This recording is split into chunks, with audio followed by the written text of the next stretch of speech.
The most important thing to me is patient care, and I want to make sure that I'm doing whatever is best for my patients in order to help improve their quality of life in whatever way that I can. That's always my number one goal. Growing up, my father always used to tell me, you're going to be a doctor when you grow up, you're going to be a doctor when you grow up. So of course, when I went to college, the one thing I was sure I was not going to do was become a doctor.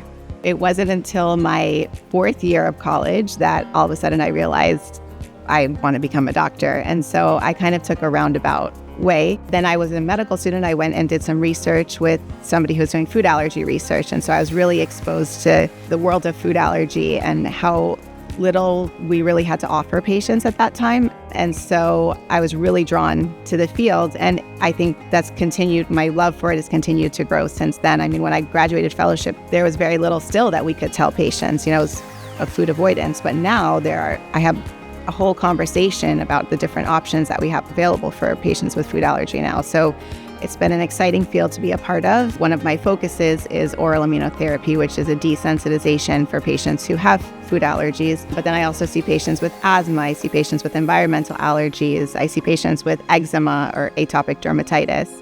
And then I also have the opportunity to take care of patients who have immune deficiencies, who have problems with recurrent infections or getting sick more often than they should. And so every patient is a different story. And it's one of the things that, keeps me excited about coming to work every day.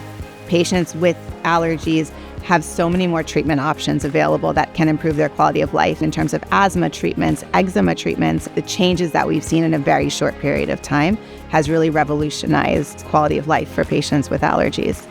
The most amazing things about the field of allergy immunology is you can follow people from when they're young kids even to their adulthood. And so it's been amazing kind of seeing some of those patients that I've been following for some time going to college, and then they kind of get their independence, and then next thing you know, they're sending me the messages instead of their parents. More than anything, I want them to know that I truly care about each and every one of them, and I truly want them to be in their best state of health, and I want them to think of me as somebody who's kind, and it's an honor for me to be able to take care of patients, and I want them to feel that.